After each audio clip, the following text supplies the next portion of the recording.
நான் சொல்லும்போது எல்லாம் சிரிச்ச 5 தலைநகராக மாற்றுவேன், தமிழகத்தையே மாற்றுவேன், நிர்வாகத்தையும் அதிகாரத்தையும் பரவலாக்குவேன். சீமான் இன்னைக்கு எங்கள் ஐயா ஸ்டாலின் ஐயா தலை எடுத்துட்டாரு, தலைநகரத்தை தலை எடுத்துட்டு 5 நகரங்களை உருவாக்குவேன். நான் தான் பல தடவை சொன்னேன், என் கட்சியில் தான் என் எச்சியில் தான் பல பேர் கட்சி நடத்துவாங்க. நீ நம்பலை?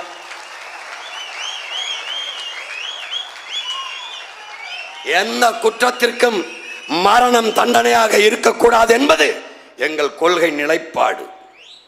ஆனால் எங்கள் பிள்ளைகளை வன்புணர்வு செய்து கொலை செய்தால் மரணம் தவிர வேற தண்டனை இல்லை என்பது எங்களின் உறுதியான கொள்கை நிலைப்பாடு. இப்பதான் ஐயா வர்றாரு, பெண்களை 6, 7 வயசு 8 வயசு பிள்ளைகளை வன்புணர்வு செய்து கொலை செய்தால் மரண தண்டனை விதிப்போம். 5 வருஷத்துல நிறைய பெண்களை கொண்டு விட்டு போயிட்டான். இப்பதான் ஏன் பின்னாடி சீமான் சொல்றான், அதுக்கு இப்ப கைதற்றியில் அதை பாக்குறாங்கல்ல, அவன் சொல்லும் போது கைதட்டு விழுகுங்க, அப்ப நாமளும் சொல்லிடுவோம். பல முறை பேசிட்டேன், என் பிள்ளைய வன்புணர்வு செஞ்சு கொலை செஞ்சுட்டானா போவேன், அழுவேன், ஆதரவு சொல்லுவேன், மாலையை வைப்பேன், எடுத்து புதைக்க கூடாது, நான் வர்ற வரைக்கும்னு போவேன். எவன் செஞ்சானோ அவனை முச்சந்தியில் வச்சு சுட்டு கொன்று அவனை புதைச்சிட்டு இதை புதடாம. இப்ப எல்லாருக்கும் தெரிஞ்சிடும் ஏன் கொன்னேன்னு, எல்லாருக்கும் தெரிஞ்சிடும். அதுக்கப்புறம் 2 பேரை போட்டேன்னு வச்சுக்கோங்க, என் பெண்ணை என் பிள்ளையை தொட்டால் பாயும் நெஞ்சில தொட்டா ஒரே ஒரு தோட்டா காட்டிடுவேன், டாட்டா. இவ்வளவுதான், புரிஞ்சிருச்சுன்னு நினைக்கிறேன். 5 தலைநகரத்தை பிரிக்கிறேன்னு எல்லாரும் அருமையானது, நிர்வாகத்தையும் அதிகாரத்தையும் பரவலாக்க நினைக்கிறார். அப்பதான் ஒரு நாட்டின் வளர்ச்சி சரியாக இருக்கும், சமவிகிதத்தில் இருக்கும்னு சொல்றாரு. அப்ப நாமளும் அறிவிச்சிருவோம். தலைநகரம் சொன்னா ஒரு மாதிரி இருக்கும், நகரம்னு போட்டுருவோம். இப்ப தாண்டாவீங்க பிள்ளைக்கு தமிழ்ல பேர வைக்கிறதுக்கு வராங்க. ஐயோ ஐயோ, என்ன பெத்த அம்மா. மாத்தணும், சரி செய்யணும். யாருக்கிட்ட நாடு இருக்கணும்? பேரன்பு கொண்டு எவன் தன் மண்ணையும் மக்களையும் காதலிக்கிறானோ, எவன் தன் காட்டையும் மலையையும் ஆறையும் அருவியையும் தன் பூச்சியும் வண்டையும் நேசிக்கிறானோ அவங்கையில நாடு இருக்கணும். அப்பதான் இந்த நாடு நாடா இருக்கும். இல்லைன்னா என்ன இருக்கும்? சுடுகாடா இருக்கும். அவ்வளவுதான். எல்லாரும் பேசுறாங்கல்ல. ஏற்கனவே அதிகாரத்தில் இருந்த 2 தலைவர்கள், அதிகாரத்துக்கு வர துடிக்கிற இன்னொரு தலைவர் என்ன பேசுறாருன்னு பாருங்க. 2000 பெண்களுக்கு 2500. அவரே சொல்றாரு, போட்டி எனக்கும் ஐயா ஸ்டாலினுக்கும் தான்றாப்ல. அவர் 2000 2500. அப்ப போட்டி 2 பேருக்கு தான், 2000க்கு 2500 தான் போட்டி. இந்த போட்டிங்கும் போது நான் ஆட்டுக்குடல் போட்டி தான் எனக்கு ஞாபகத்துக்கு வருது. பேசாம வறுத்து தின்ட்டு போயிடலாமாடான்னு தோணுது. இவங்களோட இந்த அக்கப்போருக்கு நம்ம போவேன்னா நம்ம அறப்போரை செய்ய வந்திருக்கோம். அதனால் இப்போ ஒவ்வொரு சிக்கலாக காகிதத்தில் எழுதி வச்சேன் என் கனவை, நீங்கள் படிக்கலை. அதனால் காட்சியாக விரித்து வைக்கிறேன். என் அன்பு சொந்தங்கள் ஒவ்வொன்றா பாருங்கள். எப்படி கல்வியை பெருக்குவேன், எப்படி மருத்துவத்தை தரம் கூட்டுவேன், எப்படி என் பிள்ளைகளுக்கு கல்வியை கொடுப்பேன், எப்படி நீரை கொடுப்பேன், எப்படி வேளாண்மையை மீட்டூராக செய்து கட்டமைப்பேன், எப்படி வேளாண்மையை முன்னிறுத்தி ஒரு தற்சார்பு தாய்மை பொருளாதாரத்துக்கு போவேன், எல்லாருக்கும் எப்படி வாழ்விடத்தில் வேலை கொடுப்பேன், படித்தவன் படிக்காதவன் அனைவருக்கும் அரசு வேலை எப்படி கொடுப்பான் சீமான். நீ கேப்பில கொடுப்பேன், போட்டு காட்டிக்கிட்டு வாரேன். கொஞ்சம் பார்த்துருப்பேன், இன்னும் 30-35 கூட்டர்களை ஒன்றா போடுவேன். இங்கே கொஞ்சம் போடுவேன், நாளைக்கு ஒன்று போடுவேன், அங்கே ஒன்று போடுவேன். தொடர்ச்சியாக போட முடியாது, ஏன்னா 1 மணி நேரம் இருக்குது. இப்போ இந்த நீர்வளத்திலேயே 3-4 மணி நேரம் ஓடணும். ஆனால் கொஞ்சம் கொஞ்சமாக பிரித்து காட்டுறேன். கோயம்புத்தூரில் இருக்க முக்கியமான பிரச்சனையை காட்டுறேன். தமிழ்நாட்டு அரசு முத்திரை ஒரு தடவை நல்லா பார்த்துக்க. நம்ம ஆட்சிக்கு வந்தோடனே இதுதான் தமிழ்நாட்டு அரசு முத்திரை பார்த்துக்க.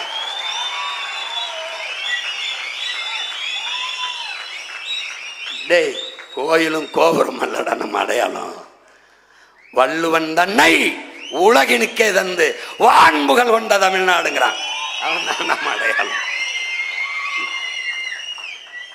இதுதான் முத்திரை, பார்த்துக்க மனசுல. என்ன திடீர்னு ஏதோ ஒரு காட்டுறேன்னு நினைக்காத. அவன் நம்ம அடையாளம். பனை நம் தேசிய மரம், நெல், அப்புறம் அந்த பக்கம் காலை. அவன் நம்ம உடன் பிறந்த உறவு. அவன் ஆதியிலிருந்து நம்மோடு உழைச்சி வாரான். உழவனின் உற்ற தோழன். அவன் கீழே 2 பேர் படுத்திருக்கான், யாருன்னு தெரியும். அவன் இந்த நாட்டினுடைய விலங்கு, அசோக சக்கரம். அது இருக்கட்டும்னு வச்சிருக்கேன். நீ பார்த்த வள்ளுவன் வேற, நான் நிறுத்தியிருக்கிற வள்ளுவன் வேற, இவன் நம்மளை மாதிரி 6 பேக் போட்டு ஜிம்முக்கு போகிற ஆள். இவன் இந்த சிறுவன் ஒரு பேராசக்காரன். இவன் வந்து நேபாள ஒரு சிறுவன். இவனுடைய ஒரு கதை, கம்பளி போர்வை விற்கிற ஒருத்தன் இந்த மாதிரி இந்த மாட்டில் வச்சுக்கிட்டு கம்பளியை ஊர் கொண்டு போகும்போது அன்றைக்கி பெரும் வெள்ளத்தில் அடித்து விழுந்துருது, மாடு செத்து போயிடுது. செத்து போனோடனே அவன் போய் அரசன்ட்ட முறையிடுறான். என் ஆறு, உன் நாட்டில் இருக்க ஆறு என் மாட்டை போர்வையெல்லாம் கொண்டு வச்சு இப்போ நான் இழந்துட்டேன், என்ன எப்படி பிழைக்கிறது? இப்போதுக்கு என்னப்பா செய்யணுன்ற, நீ ஏதாவது ஈடா கொடு, நான் அப்படி இழந்துட்டேனே, இப்போ நான் எங்கே போவேன், உன் நாட்டில் நான் எப்படி வாழ்வேன் அப்படின்னு முறையிடுறான் பாரு. அப்போ என்ன, நான் என்ன தர்றேன், அந்த ஆற்றை எனக்கு கொடுத்துரு, அந்த ஆற்றை எனக்கு கொடுத்துருன்றான். ஆற்றையே கேட்குறேன், நான் அந்த ஆறை பழி வாங்கணும், என்னை என் மாட்டை கொண்டு போயிடுச்சு, என்னுடைய போர்வையெல்லாம் கொண்டு போயிடுச்சு, இப்போ நான் பழி வாங்கணுன்றேன். அரசர் இவன் தொல்லை தாங்க முடியல, ஆற்றை வச்சுக்கிட்டு என்ன பண்ண போகிறாங்க இருக்கு போய, சர்ரா எடுத்துக்கடா நீ என்ட்டாரு. அரசர் உத்தரவாயிருது, அரசர் கட்டளை ஆயிடுது, ஆறு அவனுக்கு சொந்தமாயிருது. இப்போ என்ன பண்ணுற, ஆறு சொந்தமானவன ஆற்றுல தண்ணி எடுக்க வர மக்களை எடுக்காத, ஏன் ஆறு என்னது, அப்போ தண்ணி காசு, எப்படி காசுன்ட்டான் பாருங்க.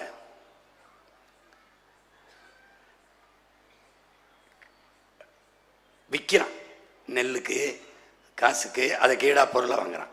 இப்போ ஆற்று கரையில் இருக்கிற மரங்களை பூரா வெட்டி விற்கிறான். யார் கேட்குறது, யார் கேட்குறது? மன்னர் உத்தரவு, மன்னர் கொடுத்துட்டாரு, ஒன்றும் பண்ண முடியாது.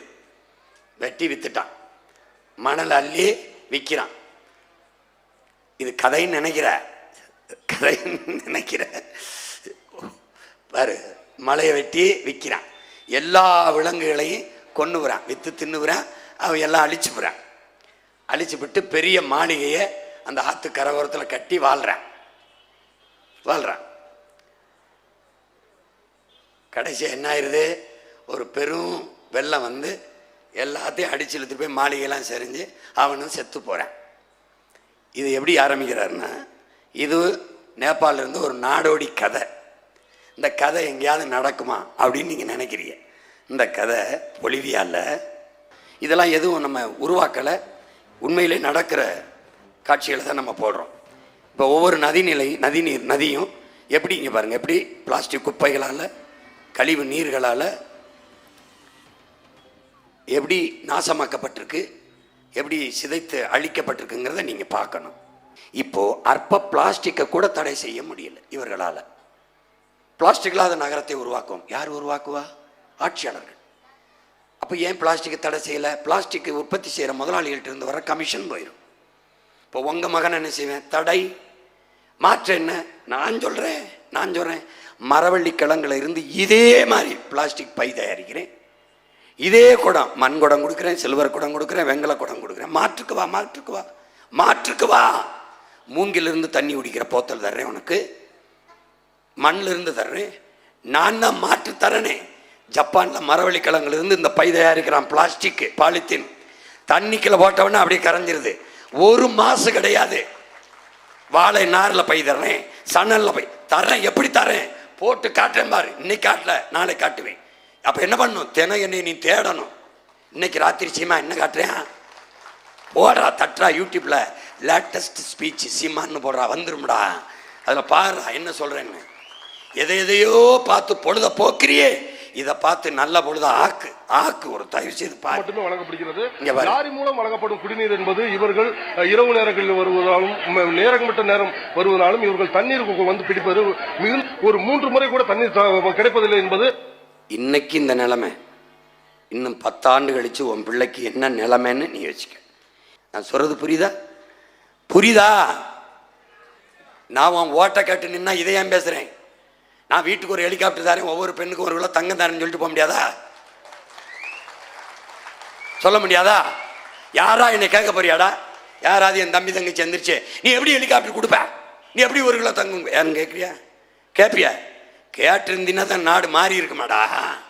இப்படி நாடு மாறி போகாதே. நீ எப்படா 20 லட்ச ரூபா கொடுப்ப, எப்படா 6 சிலிண்டர் கொடுப்ப, எப்படா இதெல்லாம் கொடுப்ப அப்படின்னு நீங்க கேட்கலையே.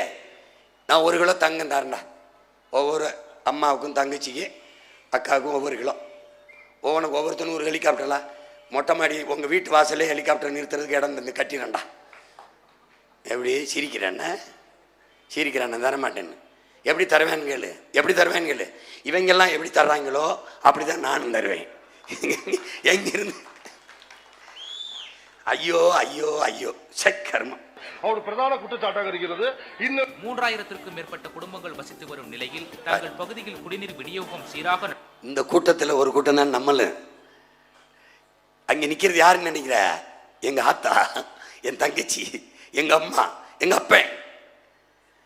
நீ அடுத்த வீட்டுக்குறை தன் வீட்டுக்குறை எரியாத வரை எவனும் நம்மள தண்ணி எடுத்துட்டு வர்றதில்லை. அடுத்த வீடு தானே எரியுதுன்னு நீ படுக்கிற, விழுகிறது ஓ சாம்பலாக தான் இருக்கும். அப்பா அடுத்த வீட்டு கூரை எரியும் போதே நீ எச்சரிச்சுக்கணும். இப்ப வீதியில உன் ஆத்தாலும் அக்காவை நிற்கும் போதே நீ எந்திரிச்சுக்கணும். ஏன் அந்த நிலை உனக்கு வராதுன்னு நீ நம்பிக்கிட்டு இருக்க. அதுதான் ஏமாற்று, அதுதான் பைத்தியக்காரத்தனம். வாரத்திற்கு ஒரு முறை மட்டுமே தண்ணீர் விடப்படுவதாகவும் இது தொடர்பாக மாவட்ட ஆட்சியருக்கு பலமுறை புகார் மனு அளித்தும் இதனிடையே சமரச பேச்சுவார்த்தை நடத்த வந்த காவல்துறையினரிடையே பொதுமக்கள் வாக்குவாதத்தில் ஈடுபட்டனர். பின்னர் பேச்சுவார்த்தையில் உடன்பாடு ஏற்பட்டதை தொடர்ந்து கீழச்சாவடி மக்கள் மறியலை கைவிட்டனர். இப்ப ஆலியார் பவானி குடிநீர் திட்டம் பாருங்க, நமக்கு என்ன குடிநீர் திட்டத்துக்கு ஒன்றும் இல்லை. குலீஸ்வரன் வேட்டைக்காரன் குடிநீர் திட்டம், ஆலியார் 295 கிராமங்களுக்கு குடிநீர், திருப்பூர் நகராட்சி மாநகராட்சி குடிநீர் திட்டம் 259, குறிஞ்சி குனியமுத்தூர் குடிநீர் திட்டம், கவுண்டம்பாளையம் வடவள்ளி குடிநீர் திட்டம். குடிநீர் திட்டம் இருக்கு, நீர் இல்லை. இங்க ஆவின் பால் விற்கிறான், இல்லை. பால்வளத்துறைக்கு அமைச்சர் இருக்காரு, பால் இருக்கு, வளம் இல்லை. கால்நடைத்துறைக்கு அமைச்சர் இருக்காரு, கால்நடை இல்லை. அது மாதிரி குடிநீர் திட்டம் இருக்கு, நீர் இல்லை. To you understand? உனக்கு புரியுதுன்னு நினைக்கிறேன். எனக்கு பாடம் நடத்தின பேராசிரியரோடு இப்படி நடத்தலை. உலக உயிர்களின் அடிப்படை உரிமையான தண்ணீர் சந்தை பொருளாக விற்பனை செய்து லாபம் கொளிக்கும் தொழிலாக மாறிட்டது நிறுவனங்கள். இப்போ தண்ணீரை ப்ளூ கோல்டுங்கிறான், வேர்ல்டு வாட்டர் வார்ஸ், ஒரு நீல தங்கம். இப்போ என்னதுக்கு இது, எதுக்கு இந்த நிலைமை வந்துடுச்சுன்னு என் பிள்ளைகளுக்கு சொல்லணும். வேர்ல்டு ட்ரேடு ஆர்கனைசேஷன் ஒன்று இருக்குது, உலக வர்த்தக அமைப்பு. உனக்கு குடிநீர் விநியோகம் சேவை, மருத்துவம் ஒரு சேவை, கல்வி ஒரு சேவை, மின் உற்பத்தி பகிர்ந்தளிப்பு ஒரு சேவை, சாலை போடுதல் பராமரித்தல் போக்குவரத்து நடத்துதல் ஒரு சேவை. ஆனால் இந்த வேர்ல்டு ட்ரேடு ஆர்கனைசேஷன் உலக வர்த்தக அமைப்புக்கு அது சேவை இல்லை, தொழில். இந்த அர்ப்பணிப்பிட்ட கடன் வாங்கி கையெழுத்து போட்டதுனால எத்தனை 10 லட்சம் கோடி என்ன ஆயிடுச்சு? தனியாருக்கு கல்வி, தனியாருக்கு மருத்துவம், தனியாருக்கு தண்ணீர் விற்பனை. அவன் என்ன சொல்றான்? இதையெல்லாம் நடத்துவது அரசின் வேலை அல்ல, இதெல்லாம் தொழில் நடத்துவது கவர்மெண்டின் வேலை இல்லை, அரசின் வேலை இல்லை. அப்போ முதலாளிகளிடம் கொடுத்து விட்டு கமிஷனை வாங்கி கொண்டு கையெழுத்து போட்டுட்டு இரு, இதுதான் அவன் சொன்னான். அதைத்தான் இவன் செய்கிறான், இந்த ஆட்சியாளன் செய்கிறான். இப்போ நம்ம செத்து போறோம்னு வச்சுக்கிற, என்ன இருக்கும் பிள்ளைக்கு? பெரிய பாலம், பெரிய துறைமுகம், பெரிய விண்ணூர்தி நிலையம், 5000 ஏக்கரு, பெரிய பேருந்து நிலையம், எல்லாம் பெருசா இருக்கும். வயிறு சீர்த்து போய் கிடக்கும், சாவன். புரியுத? உன் மகன் இல்லைன்னு வச்சுக்கோங்க, கடலுக்குள்ள பேனாவை வச்சிருப்பான், 8 வழிச்சாலையை போட்டிருப்பான், டங்ஸ்டன் நோண்டிருப்பான், டங்ஸ்டன் சுரங்கு நோண்டிருப்பான், பரந்தூரில் கட்டியிருப்பான். கட்டி பாருன்னு இருக்கல. எனக்கு இந்த நீ ஓட்டு போடலைன்னா போ, நான் ஜெயிக்கிறேன் தோக்குறேன், அதெல்லாம் எனக்கு கவலை இல்லை. எவனவன் என் மண்ணின் வளத்தை கெடுக்கிறானோ அவனை எல்லாம் நான் தடுப்பேன்.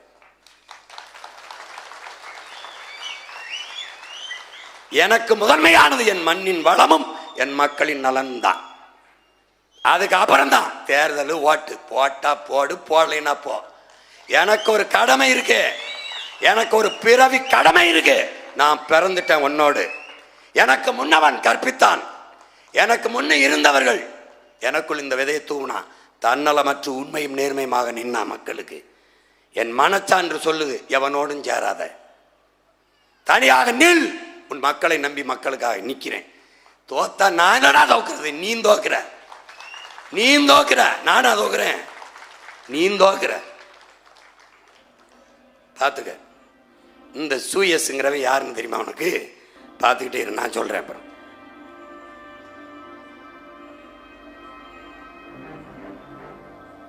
எந்தெந்த நாடுகள் எல்லாம் தண்ணீரை எடுத்து இவங்க விற்றுருக்காங்க: Indonesia, Santiago, Geneva, Switzerland, New York, Chicago, Illinois. உனக்கு எல்லாம் தெரியுது, அங்கே தெரியுது. பாரு எவ்வளவு நாடுகளில் தண்ணீர் வேட்டையாடி இருக்கான்னு பாரு. பார்த்துக்கிட்ட இனிமே தான் கதை இருக்கு.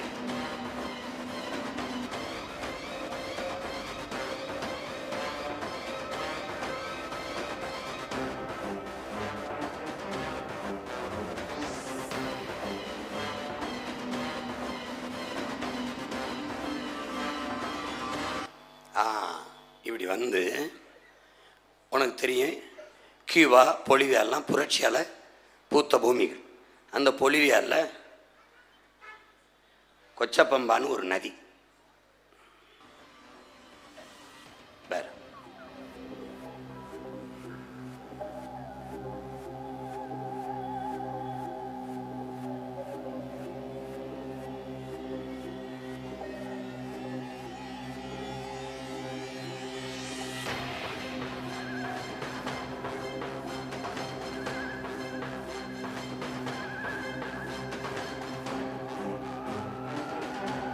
உலகெங்கும் தண்ணீருக்கு படுற துயரத்தை உனக்கு காட்டுறேன்.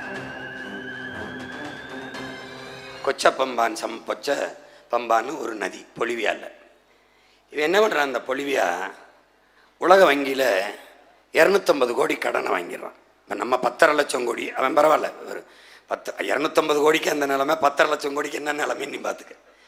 இவன் என்ன பண்ணுறான்? அந்த கடனை வாங்கின பிறகு, கடனை வாங்கும்போது கையெழுத்திடும்போது அவன் ஒன்று சொல்கிறான்: இந்த கொச்சப்பம்பா நதியை இந்த முதலாளிக்கு கொடுன்றான்.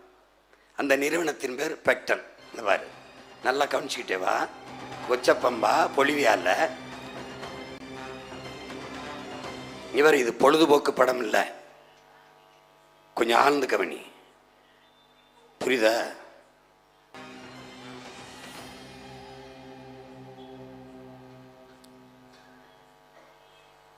இது என்னன்னா, என்ன நடந்துருதுன்னா, அந்த பெக்டல்னு ஒரு நிறுவனத்துக்கு கொடுத்துட்றான். நீ இப்போ எதோட பார்க்கணும்? அண்ணன் இடையில காட்டினதெல்லாம் நீ மறந்துடணும், அழிச்சிடணும். அந்த நேபாளில் ஒரு நாடோடி, ஒரு சிறுவனின் கதையை நான் சொன்னேன் பார்த்தியா? அது கதை உலகத்தில் எங்கேயாவது நடக்குமான்னு நீ நினைக்கிறீல? இங்கே நடந்துச்சு. எப்படி நடந்துச்சு? அந்த பெக்டல் நிறுவனம் என்ன பண்ணிட்டான்? அவனுக்கு கொடுத்தவன நதியில் போய் அணையை கட்டினான். விவசாயத்துக்கு நீரை எடுக்கக்கூடாதுன்னு தடையை போட்டான். யார் மீன் பிடிக்கக்கூடாதுன்னு தடையை போட்டான். நான் தான் பிடிப்பேன், நான் விவசாயத்துக்கு நீரை நான் தான் கொடுப்பேன், எவ்வளவு நீரோ அவ்வளவு காசு, இவ்வளவு ஒரு லிட்டர் இவ்வளவுன்னு போட்டு விற்றான். மீன் அவனே பிடிச்சி விற்றான். அணையை கட்டி நீர் தேக்கிட்டான். அதுக்கப்புறம் என்ன பண்ணிட்டான்? இந்த ஒன்று ஒன்றா தடை பண்ணான். குடிக்க கூட தண்ணி நான் தான் கொடுப்பேன். இப்போ என்ன கொடுத்த பிறகு தண்ணீரை விலை கொடுத்து வாங்குற நிலைமை, வேளாண்மைக்கு விலை கொடுத்து வாங்குற நிலைமை எதுவுமே இல்லை. முழு நதியின் பயன்பாடு அவன் கட்டுப்பாட்டுக்கு போயிடுச்சு. மக்கள் போராடுறான், ஒன்றும் செய்ய முடியல. மன்னன் உத்தரவு போல இது அரசன் உத்தரவு. இங்கே பொலிவியா அரசு உத்தரவு. அரசு கையெழுத்து போட்டுருச்சு கடனை வாங்கி. வழி இல்லை, அரசு திணறுது. மக்கள் கிளர்ந்து எழுகிறான். நம்ம ஜல்லிக்கட்டுக்கு, ஸ்டெர்லைட்டுக்கு நம்ம போராடணும்ல, அது மாதிரி கிளர்ந்து எழுகிறான், போராடுறான். நம்ம இப்படி கையில் எரிவாவிக்கு, உயர் மின்னழுத்த கோபுரத்துக்கு போராடணும், அப்படி போராடுறான். போராடும்போது அங்கே என்னென்னா, அதுக்கு ஒரு தலைமை இருக்க, ஒரு வங்கி பணியாளன் ஆஸ்கர் ஒலிவேரான்னு ஒருத்தன் வாரான். அவன் பேசுவான் பாரு, இவன் தான். இவன் என்ன பண்ணுறான்? அந்த வங்கியிலேருந்து பணியை விட்டுட்டு மக்களுக்கு தலைமையேற்று போராட ஆரம்பிக்கிறான்.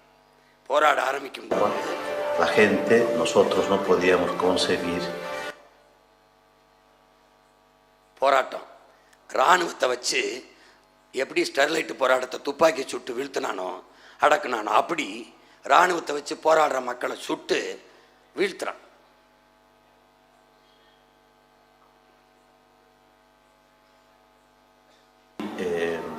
Empezamos una resistencia. El gobierno sacó a la conocía para garantizar la seguridad.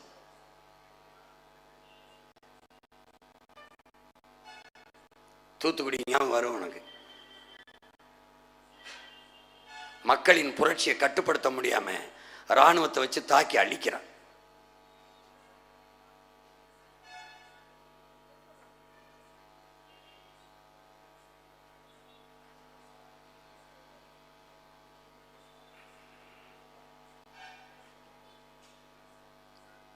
வேற வழியே இல்லாம மக்களின் கிளர்ச்சிக்கு புரட்சிக்கு பயந்து அந்த நிறுவனம் அந்த நாட்டை விட்டு வெளியேறுது. Y este salado que utilizas para lavar la sopa, con esa agua también se bañan ustedes. Dinero. A la vez voy a lavar sopa. நமக்கு மட்டும்தான் நினைக்காத, உலகங்களும் தண்ணீருக்கு இதான் பிரச்சனை. ஒரு போர், அதனாலதான் 3ஆம் உலக போர் தண்ணீருக்காக தான் நடக்கும்னு சொல்றது காரணம் அதுதான். பொலிவியால நடந்தது. பொலிவியால வெளியேற்றப்பட்டான்ல, அங்கிருந்து வெளியேறி வந்தான்ல, அவன் எங்க வந்திருக்கான்னு எங்க ஊர்ல இருக்காங்கிற, நம்ம ஊர் கோயம்புத்தூர்ல இருக்கான். கோவைக்கு இந்த சூயஸ் நிறுவனத்திற்கும் பேரை மாத்திட்டான். பெக்டல்னா தெரிஞ்சிரும்ட்டு சூயஸ்ன்னு மாத்தி இங்க வந்துட்டான். எங்க நம்மளுடைய பவன், நம்ம ஆறுல இருந்து தண்ணி எடுத்து நமக்கு கொடுக்கறதுக்கு 3150 கோடிக்கு மேல ஒப்பந்தம் போட்டு காசு கொடுத்து வர. எவ்வளவு வேலை மக்களுக்கு தண்ணிய. நம்மளுடைய மாநாட்சி என்னத்தை பிடிங்கிட்டு இருக்கு? அதுக்கு தண்ணி எடுத்து மக்களுக்கு கொடுக்கறது ஒரு வேலை என்ன? நம்மளுடைய கார்பரேஷனுக்கு வேலை என்ன? அதுக்கு வெளிநாட்டில இருந்து ஒரு முதலாளி வரணும். அது 3150 கோடி கொடுத்து ஏன் வரணும்? அந்த சூயஸ் என்னென்ன வேலை பண்ணுவான்னு பாருப்ப. நீ பொலிவியால நடந்தது உனக்கு நடக்கும். அன்னைக்கு அந்த ஆஸ்கர் ஒலிவியா மாறி உன் மகன்தான் முன்னாடி நிற்பேன். பாத்துக்க. 3150 கோடியை சுமந்து கொண்டு தமிழகத்தில் கடைவிருக்கும் இந்த சூயஸ் நமக்கு 24 மணி நேரமும் நீர் கொடுத்து சேவை செய்வதற்காகத்தான் வந்திருக்கிறான் என்று நீங்கள் நினைத்துக் கொண்டிருந்தால் நினைச்சு கொண்டிருக்கீங்க. இந்த சட்டத்தை கொண்டு வந்த ஆள் யார் தெரியுமா? அம்மையார் ஜெயலலிதா. கொண்டு வந்த பெருமன் யார் தெரியுமா? நம்ம ஐயா வேலுமணி. சிறந்த திட்டம். நாங்க அது திட்டமா என்னன்னு நீங்க கொஞ்சம் பாருங்க. நிச்சயம் உங்கள் பைகளில் பணங்களை நிறைத்து வைத்துக் கொள்ளுங்கள். ஏனெனில் இனி நீங்கள் கழிவறைக்கு சென்று கழுவும் நீருக்கும் காசு கொடுக்க வேண்டும். ஆம், அதுதான் சூயஸின் அஜெண்டாவே. உங்கள் வீடுகளில் இருக்கும் கிணறுகளையும் ஆழ்குழாய் துளைகளையும் மூட சொல்லுவான். நான் தான் தண்ணி கொடுக்குறேன், நீ எதுக்கு கிணறு வச்சிருக்க? எங்க கொச்ச பம்பால என்ன நடந்ததோ, விவசாயத்துக்கு நான் தான் தண்ணி கொடுப்பேன், குடிக்க நான் தான் தண்ணி கொடுப்பேன், குளிக்க நான் தான் தண்ணி கொடுப்பேன். நான் சொல்றது நடக்கும். இப்பவே நடந்துகிட்டு இருக்கு. கட்டமாக மூடச் சொல்லும் அந்த நிறுவனம். ஏன் என்று கேட்டால், அதான் நான் 24 மணி நேரமும் நீர் கொடுக்கிறேனே, பிறகு எதற்கு உனக்கு என்று கூறும். அதோடு நிறுத்திக் கொள்ளாது.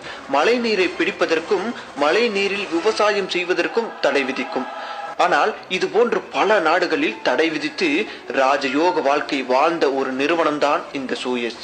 அதிலிருந்து மீனை பிடிப்பதற்கு கூட எவனுக்கும் அனுமதி கிடைக்காது.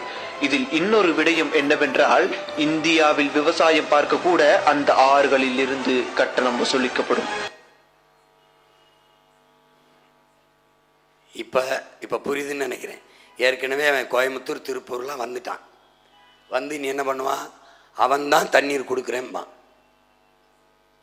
இப்ப எப்படி பொலிவியால விரட்டினாங்களோ அப்படி இந்த சூயஸை விரட்டணும்னா அதிகாரம் நம்ம கிட்ட வரணும். இல்லைன்னா கதையை முடிச்சிருவான். பார்த்துக்க. பரவாயில்லைன்னா எனக்கு போடாத, ஓட்ட போடாத, நீ அவங்களுக்கே போட்டு, அதே உதயசூரியனுக்கு போடு, அதே ரெட்டலைக்கு போடு, அதே தாமரைக்கு போடு, அதே கைக்கு போடு, உங்க பிள்ளைங்களை தூக்கி ரோட்ல போடு சொல்லிக்கப்படும். நாடை 10 ஆண்டுல பச்சை போர் வேலை போத்திடுவேன். உனக்கு தண்ணியை நானே கொடுத்துருவேன். பிளாஸ்டிக்கை ஒழிச்சிருவேன். மாற்றுக்கு உனக்கு கொண்டாந்து சேர்த்துருவேன். வேற என்ன சொல்லு? ஆள் குழாயை இதுவரைக்கும் போட்டது இனிமே போட விட மாட்டேன். கிணறு தான் வெட்டணும். ஆள் குழாயில் நீ 500 அடி 1000 அடிக்கு போய் உறிஞ்சிக்கிற.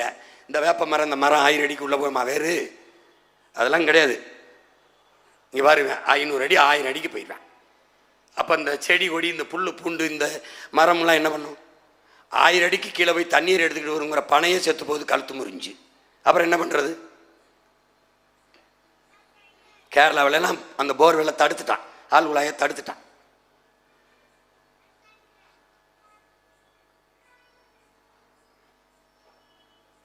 நீ நம்பு, நான் உலகத்தின் தலை சிறந்த நாடாக நம்ம நாடை மாற்றுவேன், பூமியின் சொர்க்கமாக மாற்றுவேன்.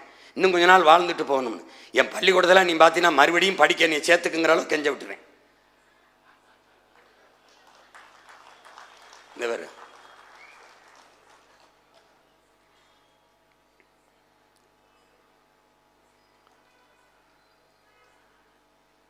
இதெல்லாம் உனக்கு பல கோடி பனை திட்டத்தில்.